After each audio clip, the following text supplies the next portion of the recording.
2022. Once again, this is the Texas Chainsaw Massacre.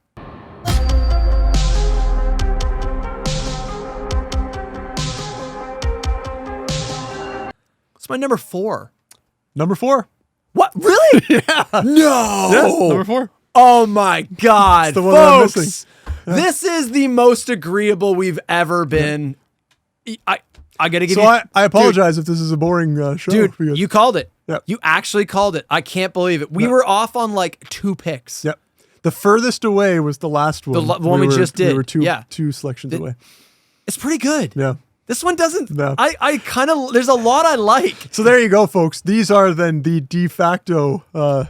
how we have graded this. 100% of the Slash Cinema staff agrees that these are the definitive picks. Yep. So Yep. yeah, there go with that. Okay, so this is a reboot, but it is another legacy sequel. Once again, ignoring the previous entries, this is the most. It's pulling a Halloween 2018. It uses the same. I can't remember if it's the Texas Chainsaw Massacre. Can you look this up? Is it the Chainsaw Massacre? Or do you have internet, or do you want me to use it? Do you want to use mine?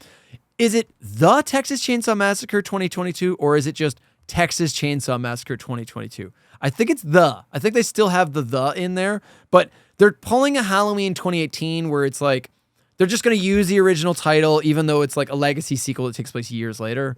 Do we have a verdict on this one? There's no the. Oh, it's just Texas Chainsaw Massacre. Texas Chainsaw. Okay. Yep. We dropped the. Yep. Fine, sure, whatever. It's so similar to the original title. But this is a legacy sequel exactly like the Halloween 2018, where we're ignoring all the shitty, weird, we're ignoring all the weirdness. We're trying to go back to formula. We're trying to take it seriously again. Yep. It largely succeeds. We're trying to modernize it. It shockingly succeeds in a lot of ways. Yep. It's not amazing. Let's get into it. Yep. It returns once again to a narrator detailing the events of the original film. Same narrator again. John Larroquette. So he did the 1974, the 2003, and this entry. Yep. And I don't remember if he was in beginning or not. I don't think it was. Whatever. Don't. Beginning sucks. It doesn't matter. So we're getting this opening intro sequence where the narrator is detailing the events of the original film, and we then pan out from the footage, because we're getting footage from the original film. We pan out, and it's revealed that it's some sort of a documentary on the TV.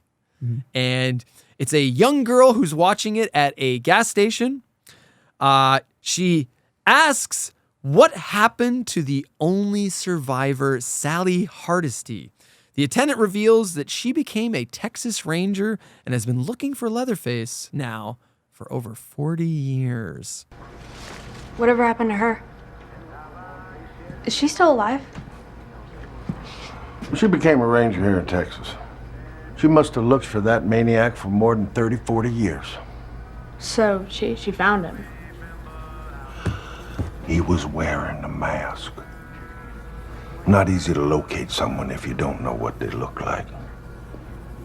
Her sister Melody then walks in and retrieves Lila. This is our two main sister protagonists, Melody and Lila. The pair join up with a couple of other young people, Dante and other girl.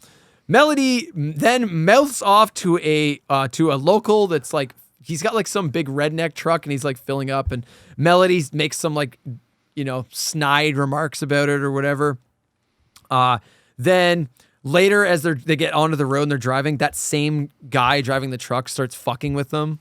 Yeah, he's got an open carry. Like he's got a gun, right? And she makes a comment about how that's what it was. Yeah, big guy. You got to walk around, because remember, they have a history with guns, right?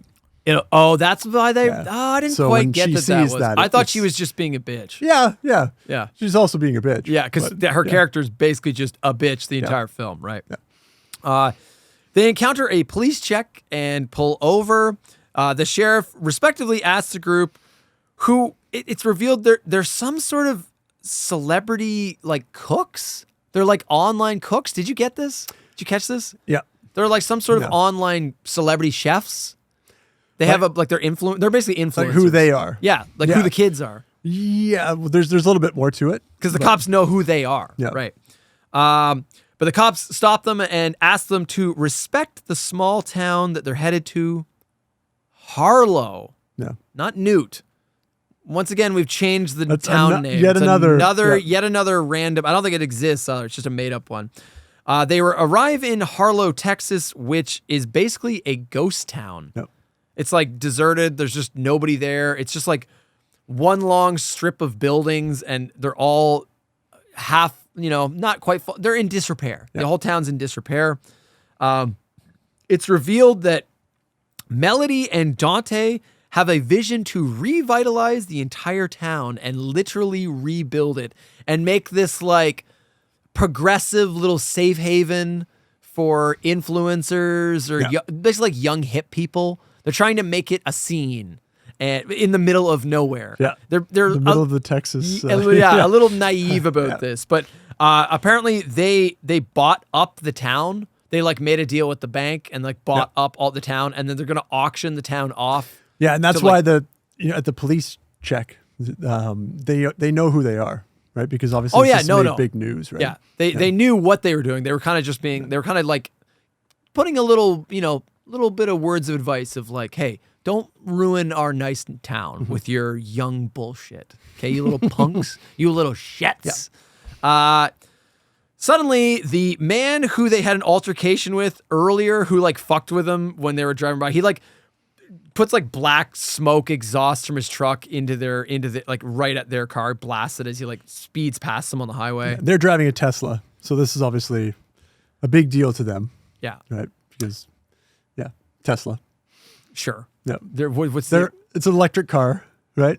And he's got the biggest gas diesel guzzling. burning. Yeah, right. Yeah. But he is revealed, so they're like, oh shit, it's this guy. Turns out he's actually the local contractor that they hired long distance. They didn't know what he looked like. They didn't know the guy. They never met him. They hired him to fix up the buildings. They hired him to fix up the town. So they're like, oh shit, but okay, sure. Awkward. Thanks, awkward. Yep. They then spot a troublesome Confederate flag hanging from the orphanage building. And fearing bad PR, as they're going to hold an auction, they're going to auction off all of these buildings to young people so they can buy affordable houses and make this like hip art progressive scene area in the middle of this, in a ghost town in the middle of nowhere, Texas. Right. Sure, whatever, and very ambitious. But fearing, so like they have a bus full of these people about to show up, and they're like, oh shit, we can't let people see this fucking Confederate flag. So they go inside the orphanage to try to remove it, where they encounter this scary looking woman who claims she still rightfully owns the property. Apparently she's run the orphanage for 50 years. They debate a bit before she awkwardly drops the N-word in reference to Dante, causing him to storm out. A hulking man then appears at the top of the stairs, almost like in defense of the woman. But the woman waves him off, saying that she's fine. Then the police show up, and they try to remove her. They're basically like, come on, I don't remember her name, like Margaret. They're like, come on, Margaret, like, you know the drill. Ginny. It's Ginny, you remember this? Yeah, okay. How do you remember that? Does it come up? Yeah. Why do you remember that trivia? You never remember anything, but that you got? Ginny. Tommy doll? Oliver? Yeah. The different names of the Chucky dolls. She then has like some sort of medical episode due to the stress of like being removed from her home, and they get an ambulance and they take her away. The police take her away, and actually no, it's not an ambulance. They're taking her to a hospital, right? They throw her in like the back. It is a police vehicle, but it's a police vehicle, right? Yeah. And Dante's girlfriend, she's like, well, I'll make sure she's okay. I'll go with her. So she goes with them. Just then, the bus of potential investors/buyers arrive. Melody has a disagreement with Lila, where Lila says this whole idea is crazy and she doesn't want to live out in the middle of nowhere. You go, Lila. None of us want to do that. You're not wrong. Melody comments that Lila needs her and can't take care of herself. In a dialogue exchange, exactly like Nika and her sister from the bullshit ass Curse of Chucky. I don't want to live here. Your whole idea is insane. You don't know what you want. Okay, and you do. I know that you need me and that you can't take care of yourself. Wait. Specifically I knew I loved this movie. Yeah, specifically used those words.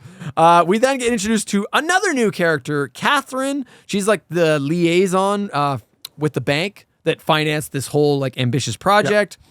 The crazy lady then dies on the way to the hospital, and the giant man that was like in the orphanage with her, he actually rode along. So he's actually in the back with her and like all concerned.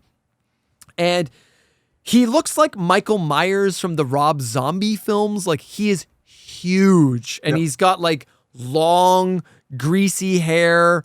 It's that kind of design. It's just like, he's just giant. It's like, it feels like this is the biggest that Leatherface ever has been, even though it's not, because I think Dan Yeager's the biggest, but it's pretty fucking big. The man then freaks out before literally grabbing one of the cop's arms, snapping it at the bone. He's like, uses freakish strength, snaps the cop's arm at the bone, revealing the bone, which he then uses to jab into the jugular of the cop, killing him, which then causes the cop to accidentally discharge his gun, shooting the other cop, causing them to crash. The guy who's driving the van gets shot in the back of the head. Right. Yep. Meanwhile, the auction starts while Lila goes off and talks to the contractor, whose name is revealed to be Richter, and they bond a little bit. And we get a little bit of character backstory. It turns out Lila was the survivor of a mass shooting incident at a school. That's some heavy subject matter. Yep. We're gonna watch what we say on this because we're Canadians. We don't really have guns up this side of the border. Happen. Like we just That's don't. Just not, it's not like we don't have shootings. We never have mass shootings. Sadly, this is kind of a recurring thing in the States. It's enough of occurrence that they can include it in the movie as a plot point, and you go, that's possible. Yeah. That's sad. Yikes. I know it's sad. We're not making any judgment. We're not making any comments. We're not getting into gun laws or any of that bullshit. But it's like, it's a brutal reality. Yeah. It's a sad reality. It was one of the things that I noted, that if you want to modernize this story, it was absolutely something that pulled this into the 21st century or whatever. Yeah, it feels very of the times. Yeah, very topical. Melody finds out that the old lady died and grabs her sister Lila, suddenly wanting to leave for reasons. I have no idea why. She just suddenly is like, we need to go. Mm-hmm. It's like, this is your project. Why are you suddenly freaking out? I don't know, whatever. Back at the van, there's zero mystery who the giant man is, as he hacks off the dead officer's face. And he also I think I wrote dead officer's face. He hacks off the woman's face. Right. Yeah, sorry. It's not the dead officer's face. He hacks off the face of the dead woman. When Melody tries to leave, Richter suddenly grabs the keys to the car and the bus because he says they're guilty of killing the old lady. He demands to see the deed to the house. Huh? Why do you care? Why are you inserting yourself in this situation? So they're like trying to leave, and then Richter out of nowhere is just like, I don't believe you actually owned that woman's house, and now her blood is on your hands. You ain't going anywhere. Okay, even if it was a misunderstanding, they're not at fault. Yeah. She died of natural causes. They didn't kill her. Oh, but see, he's trying to, the whole idea is that they're suggesting that if you hadn't come in and uprooted this woman's life. Oh, I get it. It doesn't matter though. You're still, what he's doing is illegal, which is holding them hostage at this point by keeping their keys away from them. He demands to see the deed, and then Dante can't find the deed because he's got all the deeds to all the buildings. He of course can't find it. So they're like, well, let's go look in the old lady's house. We'll find the deed there. Why are they doing this? If she owns it, then she should have it. Like, right? Why are you even doing this? Enter Sally Hardesty, who gets an old lady Laurie Strode type intro where she's like gutting a pig with like zero emotion. She's like a pig strung up, just like gutting it in like this like a barn house. And she gets a tip about a possible Leatherface sighting from the radio call that Dante's girlfriend placed before she gets killed. And she tosses this big bag of supplies with like a shotgun in it into a car and just speeds off. Meanwhile, Melody finds the deed, finds the title to the house, the deed, in the orphanage, and feels guilty, thinking that they stole the home, tried to steal the home from the old woman. I want to point out, this proves absolutely nothing. Okay. If the woman lost her home, right, the bank could form a new deed. Yeah. She'd still have the piece of paper. Like, they don't go... Exactly. Yeah. Just because the old woman has her original deed doesn't mean a fucking thing. Yep. It means she didn't relinquish it to the bank. So what? The bank could still legally own her home and then go to City Hall and get a new deed issued. Like, I don't think I have the deed to my house. You don't. And to prove that, I have it right here in my house. Right. You are in my home, Mark. Right. Yeah. But I allow you to live there because I otherwise, appreciate that. Yeah, no problem, buddy. Stupid plot point. What follows is Leatherface slowly picking off the young people invading his tiny little ghost town, all while the vengeful Sally Hardesty is out for blood. It premiered on Netflix, and weirdly, due to terrible test screenings, so the reason it went to Netflix, they test screened this and it did terribly. So they didn't put it in theaters. Yeah. They sold it to Netflix too. It's not that bad. No. It's pretty damn good. Yep. It shocked me how much I liked this film. I liked it so much, I rewatched half of it. Like, I put on I rewatched the second half again because I liked it so much. I was like, this is fucking fun. I'm having a good time. Right off the top, I was glad that we were finally done with 1973 and 1956.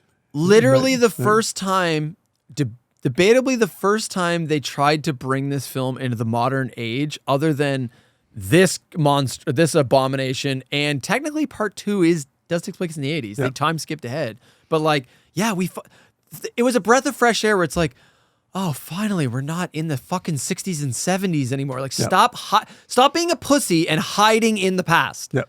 Come to the present and try to do something. Yep. And it largely succeeds. So how do you feel? Does this work as a legacy sequel? This is a good big question. It's a loaded question. This is my feeling on it. It wants to be 2018 Halloween, which was a triumph. It isn't. It isn't. Yeah. No. It wants to be, though. It's a direct sequel. It ignores all previous entries. We have a retread of it's a retread of the familiar formula. We got 4 teens on a little road trip. No. They encounter. We got Leatherface chasing them around. We have a returning legacy character, Sally Hardesty, who's just literally Laurie Strode. Oh, yeah. She's like a badass, hardened character that's like had this trauma, but it made her tough and it made her like angry at the world. And they even do like at the ending, we get like a Sally versus Leatherface showdown. It's trying to be 2018. Yeah. At moments it gets close. Yeah. It's not there though. It's not that good. I feel like if this were the only sequel that had ever been made, I'd be disappointed. But because it isn't, I'm happy to let it go off on its own path and kind of do its own thing, right? Because it doesn't have to be, I don't know if I would have liked this movie instead of, say, the 2003 version as like the only modern retelling of Texas Chainsaw Massacre. But because we have those other entries, I'm fine to let them have their millennial Texas Chainsaw Massacre entry, where they've got Teslas and influencers and iPhones and things like that. Those anachronisms that are going to look way out of place in 10 years from now. But I'm fine with it. I thought it was entertaining. I liked it. I like a lot of it. Sally. So obviously not played by Marilyn Burns. Marilyn Burns, the original actress, had died way before this film came out. Recast by, I can't even say this name, Ulin Fier. She's playing like the grizzled old lady, Sally. I actually have. Would you write? Finish it. I'll read out my line because like pretty much word for word what you've said is what I've got in my note here. I put, just like Laurie Strode, she's grown tough, but is still scarred and traumatized from what happened to her. She has lines like she said, 50 years I've been waiting for this night. What are you doing? Drive, please go! 50 years I've been waiting for this night. Just to see him again. She wants us in. Please, drive. You have to let us out of here, please. I'm sorry I can't. Looks like it's you that he wants. You need to stay. Till I kill him. No. Which is exactly like Laurie, where it's like, he's been waiting for me, I've been waiting for him. Yep. It's like they're copying that formula. It's a little too obvious. The problem is she sucks. Yeah, They don't use her right. I noted Sally Hardesty is a hardened Texas Ranger. I guess she's just been waiting around to get the call about Leatherface. Yeah. Unfortunately, we already have the Scream Queen turned old grizzled lady in Halloween with Laurie Strode. We already had this. I also kind of feel like if you're going to do this, you have to use the original actor. I know Marilyn Burns has been dead since 2014, so they couldn't. But I feel like you just have to skip the inclusion of that if that's the case. Like you can't, if you're going to bring back a legacy character like that, you have to use the actor that did it. Otherwise, just don't do it. Right? There's no real driving force behind why you have to include Sally Hardesty. Right. I mean, any modern audience isn't going to know who that is anyway. Right. So you're just doing it for people like us. But then if you're not going to include Marilyn Burns as the actor, then you just can't do it. I felt like it was. I don't mind that it's a legacy character, not the original actress. The problem is they don't do anything with her. Well, so like they hype it up and they're like, "Oh, I've been waiting for him," and like she's hardly in the movie, and she shows up at the end, and like she goes to hunt Leatherface. She has him point blank, a shotgun aimed at his fucking face, hesitates and doesn't shoot, and then she just dies like 5 minutes later. So like there's all this build up, and it's just a wet fart. And she's hardly in it. That's what I mean. She's hardly in the movie. So why even have that? Yep. That was a big mistake. Yep. That was a big fucking mistake. But let's talk about when she finally confronts Leatherface, she doesn't take her chance to just outright kill him before he just walks away from her. And then he later kills her. You've been waiting for so long to do this. To do nothing. Yep. Yeah. Laurie Strode, this is not. Yep. Let's talk about Leatherface. God damn. This is probably the most ferocious we've ever seen. Oh my God, this Leatherface. Okay, so Leatherface is 77 years old. You thought Michael Myers was an old man in 2018? In his 60s. Yeah. Michael Myers was 61 in 2018. Yeah. Somewhat still believable he could do that shit. Leatherface is 77. He is a force of nature in this fucking film. He feels, dare I say it, a little supernatural. Don't do it. He kind of does, though. He kind of does. It's just a little nonsense. Justin knows how I feel about supernatural elements. He's just this beast in this fucking movie. And they kind of make him like he's exactly like the 2018. Actually, more like the 20. He's like the Halloween Kills Michael Myers. He's just a force of nature. There's no humor. There's no goofiness. He doesn't appear mentally handicapped. He's just a monster. He's a killing machine in this movie. Absolute blunt force of nature. He's kind of what you would have expected Leatherface to be all the way through, except now finally you get to see what a guy that's wielding a chainsaw would really do with this. Yeah, and absolutely. boy does he do it. Oh yeah, it's so good. Yep. There's a shot. He pulls a Michael Myers at one point. I don't know if you caught this. He disappears down an alleyway after being shot, and I'm like, that's so Michael Myers. I'm like, you know what you're doing. You're trying so hard to be that Halloween reboot, right? What else do I got here? Oh, a little bit of a stupid moment. So Leatherface does. at one point when he decides like, I'm just going to massacre all these kids. They killed my adoptive mother. Who was that woman? Who was she? Like, because this is a legacy sequel, right? Yeah. So this is a sequel to the first movie, but there was no woman in that movie. So like, I guess there's a whole other story we never got to see. So you're supposed to just make it up in your mind. Like, it was clearly his adoptive mother, but how did he end up at that orphanage? And he would have been old enough from the original to not have to not go be in an to- orphanage. Yeah, you get my point. It's a little bit of a, and she says like, I've been here for 50 years. Like, so Leatherface went there when he was like 27. Yeah. Like it's, I know. there's a story where we're missing. They missed something there, or Something's they off. just didn't bother to explain it because they're like, we don't care. Yeah, Just- yeah. Oh, absolutely. That's probably right. There's a dumb scene where Leatherface, he starts like, this is in the orphanage, and he goes up to his bedroom and he starts like hammering at the wall, and he breaks open the wall. And what's inside the wall, Mark? What does he retrieve? Oh, it's chainsaw. His chainsaw. Yeah. He's got to retrieve not just any chainsaw, his trademark trusty yellow chainsaw from part 1. It's dumb. And let me tell you why it's dumb. Okay. Why would it start? It's a piece of mechanical equipment that is 50 years old, that has just been sitting in a wall. Dried up and seized. Yeah.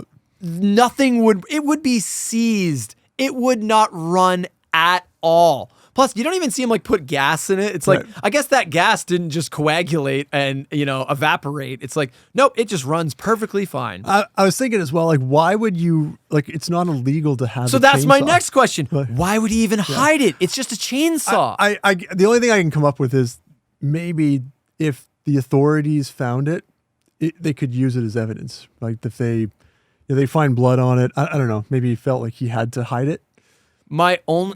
The reason they did this is so they could have the badass sure. shot of him being like, "Here's my kill weapon." Now, it's because they wanted a impactful moment. It's just a dumb little. It's unnecessary. Yeah. Anything you want to jump in with? I got a few points. By all means. Alice Krieg, nice touch. Who? So she plays the old lady. She's been in a ton of stuff. She's probably Is she with the orphanage lady? Yeah. Oh, yeah. I don't know. I didn't recognize her. Star Trek First Contact. She was the main Borg woman. Folks, Star Trek First Contact. The best of all the TNG Star Trek films. I feel like there's going to be a number of our viewers who would have seen that. All zero of them. Yeah. Anyway, she's been in a lot. Okay. I'll take your word on that one. Yep. Hey, was she in Night Court? She was in a movie called Sleepwalkers. Oh, cool, Stephen man. King. Cool, man. What else? It's such a. It's fine. I've come to expect this. What's the theme of Night Court? Night Court. It's you ever watched Night Court before? How do you? It's like Mark. I have never watched it. I know what it is. What's the theme song? Though?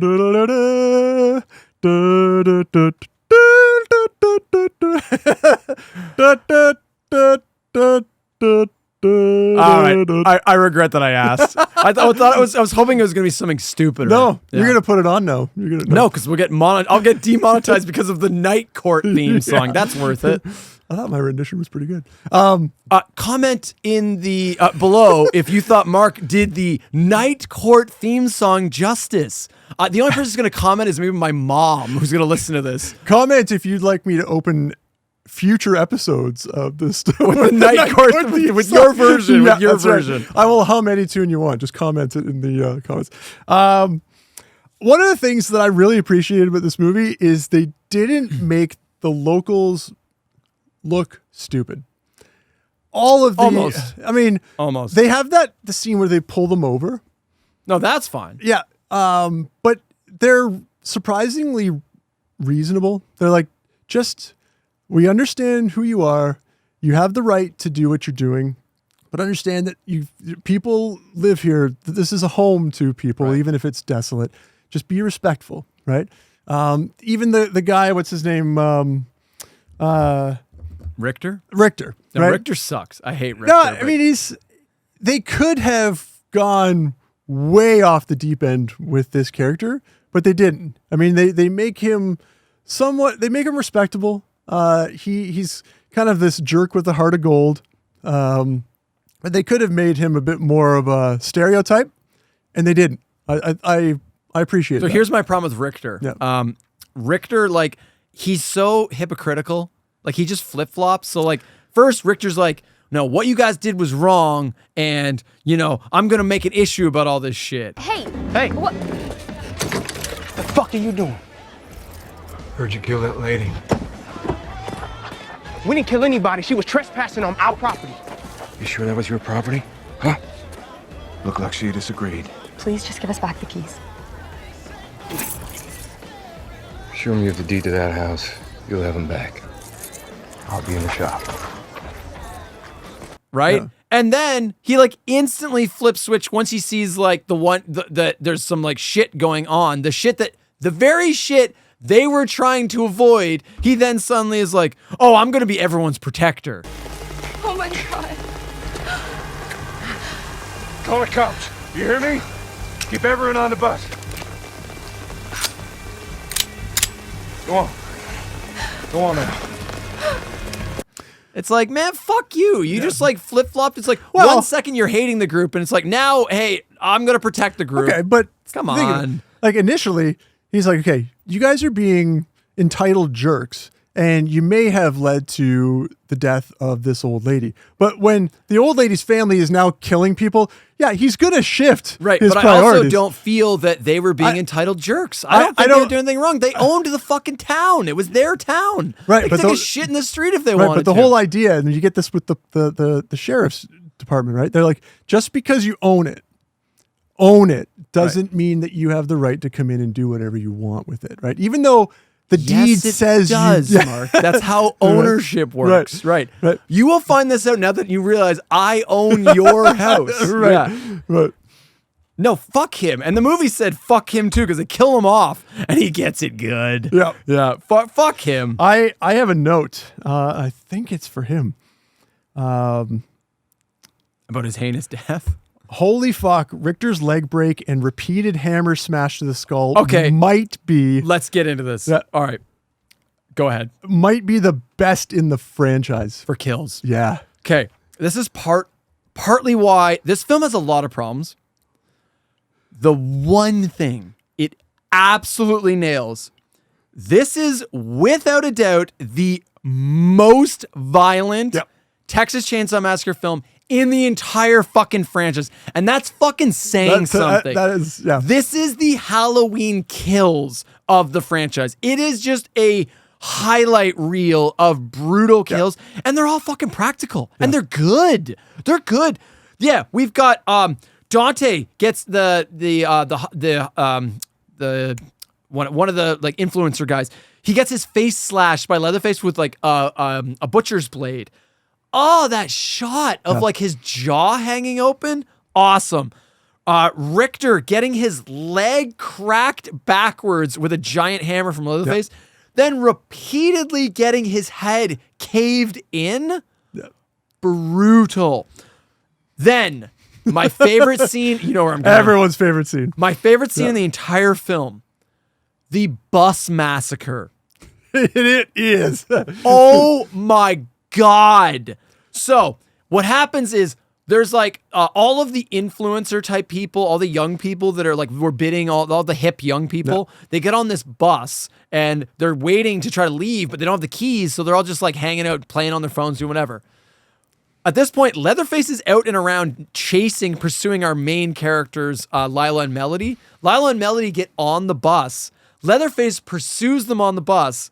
And all the young people are like, what the fuck? What is this? I actually like this shot. I know it's a little on the nose. They all immediately lift their phone up and start recording. If the mayhem that occurred right after didn't happen, This scene would be cringy. It's bad. But I'll forgive it. Yeah. I'll forgive it because I love what happens next, which is the Leatherface is clearly like, he debates for a second of like, he's almost confused. Like, what are you doing? I don't even know what you're Like it's alien to him. Yeah. He's like has no concept of what the fuck they're doing, and they're like live streaming what's happening. So yeah, maybe tell the group if you haven't seen it, what happens is some jackass puts up his phone and says, "Just try it, buddy," and you're canceled. You're canceled, right? Like I've got you on video, and the whole world's going to see Yeah, it. he goes, "Try anything, and you're canceled, bro." Yeah, and Leatherface has like a moment where he's not debating whether he's going to do it. He's more like, I don't He doesn't know understand what just happened. he doesn't understand what's happening. And then what proceeds is nothing short of one of the bloodiest, most brutal horror scenes out of the entire franchise. Yep.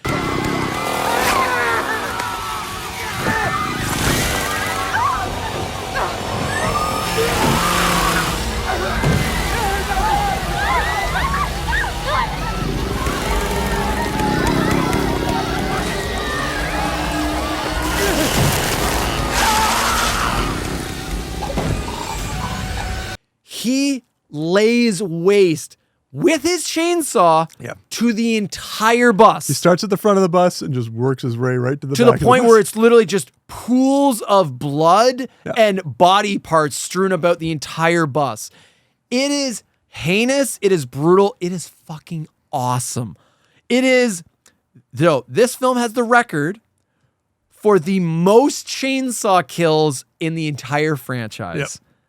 Oh man, this is probably the first time they actually earned this name. Right. Chainsaw Massacre. This is it. Yeah. This is the massacre. The one that was promised in the first one. The first one is the hammer to the head massacre with one chainsaw kill. This is the real Chainsaw Massacre. It basically took them 50 years. 50 years. But they finally earned the moniker. Like if you're not going to get the chance to see the movie, you should watch this. Just It's a YouTube good- this one scene. YouTube It's this so scene. good. it Oh, is God, incredible. it's so fucking Yeah. good. I want to talk about cinematography for a second. There's some really good cinematography Yeah. in this film. Yep. Great cinematography. We've got some fantastic shots in the farm fields. The shot of Leatherface, like calmly walking through the fields when he's like, it's almost like he's reborn when he first dons the human skin mask. Yep. When the shot of him holding up the mask is very eerie. The night shots in the field are also very good.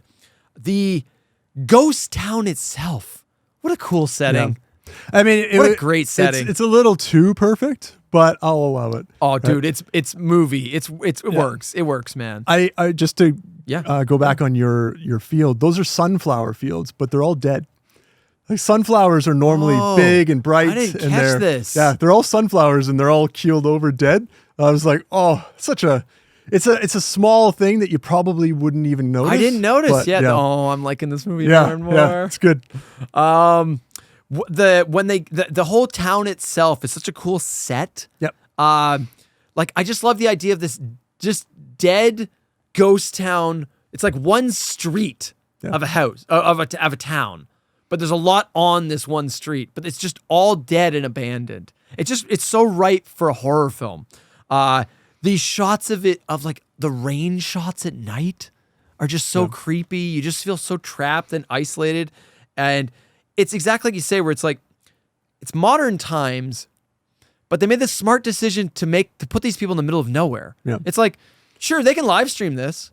Who's coming to help But them? no one's. The nearest help is still 2 hours away. Yeah, right, 2 hours away. They're fucked. Yeah. They are trapped in this little hell town. Fun little sequence. The crawl space chase with the chainsaw under the house. Oh, That was a great little scene. You know what I'm talking about? well, where he cuts through the pipe, but she gets the poop on her head. Yeah, yeah. But that's the end of that. Yeah. But so Melody's under the house, and it's under the house of the the orphanage, Yeah. and Leatherface puts the chainsaw through the floor as she's in the crawl space below the house, and starts moving it around and trying to chase her. And you see, it's a cool shot the way they did this. Like And the frantically trying to crawl. Yeah. yeah, trying to escape the chainsaw blade coming towards her. That was a cool shot. I like that. That was creative. My favorite shot in the entire film, my favorite little set piece, the abandoned movie theater. What a cool little set piece. Happens right at the end. We get this amazing, it's like a blown out old movie theater, and it is literally blown out. Like the walls are falling apart. There's a fucking pit of water in the middle of the room. Yeah. It's like the building is dilapidated, falling apart. There's equipment strewn everywhere. It's just blown out. That's the way to describe it. And it makes for such a creepy setting. And this pit of water that's in the middle of the floor, like, why is that there? I guess because the floor caved in and so much rain is just, it's piled and pooled in this one area. But it's like deep water creeps me out. I don't know if you have that phobia. A lot of people do. Do you have that at all? Oh, yeah. Yeah. I don't like deep water. Yeah. I don't like the idea of black water. I can't see what's in it. And there's just this mystery pit of water. It's like, how deep does that go? Yeah. What's floating around in there? I don't know. Especially since this franchise already has a history of pools of water out back where they just may or may not throw body parts. So, yeah. And, God bless the actors for doing this. The shot of Leatherface diving and tackling Lila into that pool of water, and they just go full on into it. It haunted me. That haunted me. That concept of being like this beast of a man just tackling you into the darkness of that water and the feeling of you may never get out of that pit. Oh, so good. A1. Yeah, so good. Anything else you want to talk about? I only have one more point, and it might surprise you, my last point. I had a note in here. I was very happy that they kept the plot of this simple, especially since the last few entries in this franchise have almost overcomplicated things to the point of, it's too much effort, right? This was really simple. You got a bunch of kids, they're busting out, they got their bright, shiny ideas, they run into a problem, and that problem's killing them all. It doesn't have to be any more complicated than that.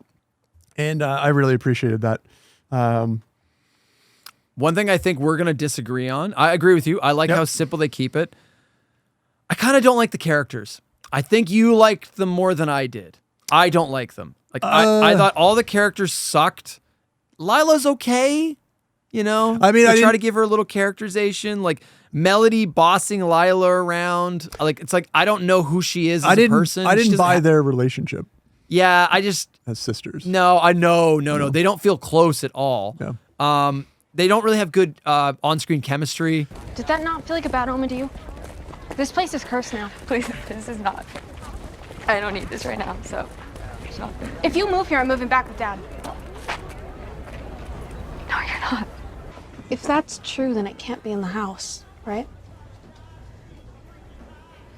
Wait, you stay here. Let's go. Wait, can you just relax for a second? I'll never relax until I'm sure we're on the right side of this. I'm coming with. Please, can you just do what I tell you? Why do I have to stay with these fucking Please, people? just stay. Yeah, I mean, the one reason why I didn't necessarily... Like, it's no Danielle Harris and Scout Taylor Compton in those remakes where they really, connected.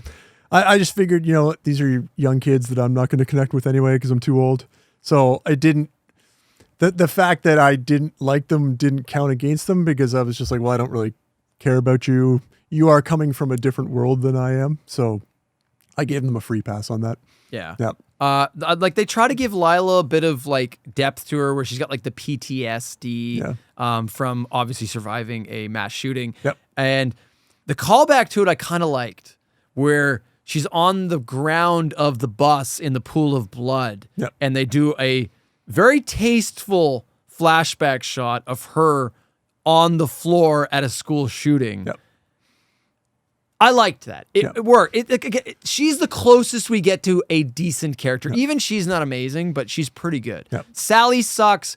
I thought Richter sucked. All the other people on the bus, they all fucking sucked. All those characters sucked. And I think her sister Melody sucks. Yep. They're just all of the characters exist to be killed off. Yeah. Which maybe that's not the end of the world. I mean, I don't know. We get a good body count, I guess. If you're, I mean, I would say we cared about them more than we cared about the characters like in this. Oh, for sure. Right. Yeah. Like there was something there. We just didn't necessarily. It's not quite. Again, this is why it's not part two. It's no Stretch. It's no Sally. You know, it's not even Aaron. They're not even as good as those characters from the remake. You know, I liked those kids a little bit more. They had a little bit more depth, but yeah. And the movie knew these characters sucked because the last shot of the movie is fucking amazing. So seemingly Melody and Lila defeat Leatherface in, again, a brilliant piece of fucking like such a great shot. The shot of Leatherface when he gets hit with the chainsaw. It's like an uppercut. And falls back into that pool of water. And they hang on this shot. And he slowly sinks into the water. Like almost melts into the water. What a great shot. So they're like, oh, we defeated him. So they get in their Tesla. They put it on autopilot and hit drive, and it starts them off on their journey. Out of nowhere, Leatherface shows up. He fucking grabs Melody out of the fucking car, rips her out without a second's hesitation, chainsaws her fucking head off, and then holds it up as Lila has to watch on in horror and screams as the car drives her off. And I mean, yes. And there's no cuts or anything. It's just one continuous. And obviously, like they must have used like CGI to create that. There's no. I can't imagine that was any kind of. No, they murdered that actress. She's have you seen her in anything else since? You got a point. That's it. Yeah. But however they did it really well. It was very convincing. It was good. Yeah. And I think also because you're so caught up in the shock value of, oh shit, I thought we were good here. Yeah. That you don't necessarily notice how goofy a scene like that could look if you were just paying attention and you could watch it naturally. No, they pull off a Friday the 13th after credits, final jump scare. Yeah, I mean, we almost kind of it was great. Yeah, they did a great job of giving you the impression that the two sisters were going to make it out together. That, you know, I'm your protector. I will make sure that you get through this. Nope. And the best part about it is that Lila's just kind of stuck because the car's just moving on autopilot. But it's also one of those things where it's like, yeah, but if she stops the car, she's dead. Just dead. So she's got to leave. And now she's like, yeah. What a great ending. Great ending. Yeah. I want to see Lila come back. It's not going to happen, but of all the characters in this entire franchise, I kind of want to see them make of all the films in this entire franchise up to this point, like all the early legacy ones, you can't really sequelize them at this point. All those actors are dead or just getting too old. I'd like to see them make a sequel to this. I really would. I actually would like to see this return. I want to see this Leatherface come back. Yeah. This old man Leatherface. I don't know how this didn't make it into the theater. I don't know how nobody talks about this movie. I guess maybe this is a total, folks. This is a hidden gem, honestly. Yeah. We don't use that term often on this on this podcast.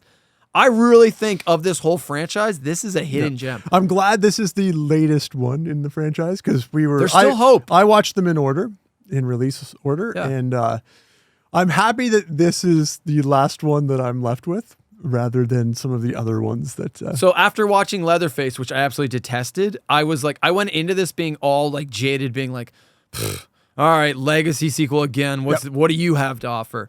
And by the hour mark, I was like, no. Like I was starting to get invested. I'm like, this is pretty good. Yeah. I'm like, I'm digging this. It was the same experience I had with Halloween 2018 and Halloween Kills, where I'm like, I want to hate you, but you're kind of good, you know? Yeah. So